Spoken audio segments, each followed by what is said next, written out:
We're here at Elm Grove Middle School, and I'm speaking. Tell me again, a World War II hero here. Yeah. My name is Tom. Actually, my legal name is Thomas Barham, but nobody knows me except by Jack Barham because I've worked under that name all my life. Whatever.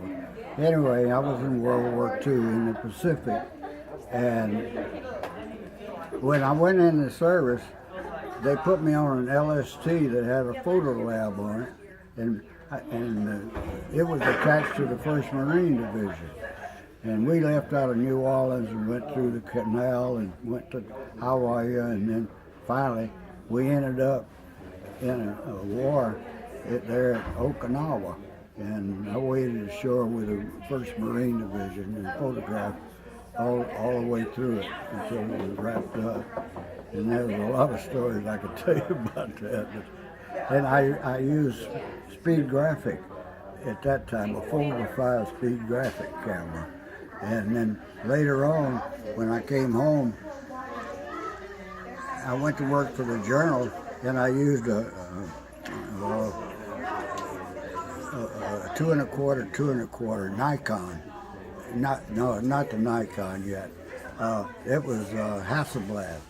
I used a Hasselblad, and then later on, we went to 35 millimeter, and I used Nikons mostly. I had about 3 of them, and we shot with those. And matter of fact, just when I was getting used to shooting for the Associated Press, because I'd have to make a print and put it on a roller to transmit it and everything. And a lot of times I'd be in some hotel room, bathroom, doing it, covering the hurricanes and different stuff. But they sent me to New Orleans, and I worked out of the Times-Picayune to the main office to how to pull with the digital cameras they had, pull the film out and shove it into a little gadget they had. I could hook onto a phone. I wouldn't have to make a print.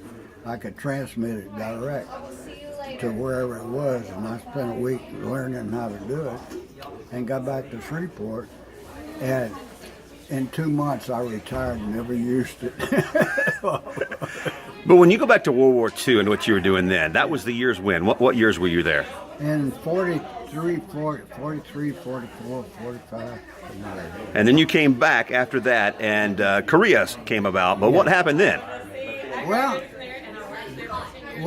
what happened to me there, when they called me back in, I had signed in active reserve status, and I got out to Camp Pendleton and Oceanside, and the colonel called me and he said, "Yeah, you're the young man we've got that's been in real combat." Which I said, "Yeah, I know I'm going to Korea." He said, "Heck no, you're going to Hollywood." And all during the Korean War, I was technical advisor on Marine movies. One of them was Retreat Hell, and the other one was Flying the Leathernecks with John Wayne. And he and I became real close friends during the time. Well, we cannot thank you enough for your service to our country. I did. You know, this is something.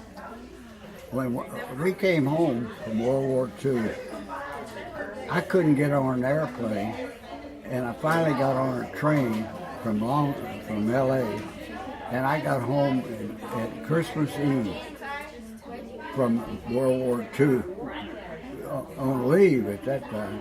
And you know, we went for years, and nobody ever said anything or nothing. But this has all come about, I guess, about in the 60s when it started. I don't know. Well, it's happening now, and we're going to continue to make it happen because of men like you who secured the freedoms we have today. Well, I tried, and now you're looking at pictures that were going on. Matter of fact, though, World War II Museum in New Orleans sent a crew up here about a couple of months ago. A couple of months ago, and did a story on me. I don't know what they're going to do with it down there, but something to do with the museum anyway. Well, I can tell you what, don't sell yourself short. You are a hero to our country, and we appreciate it. Well, thank you very much.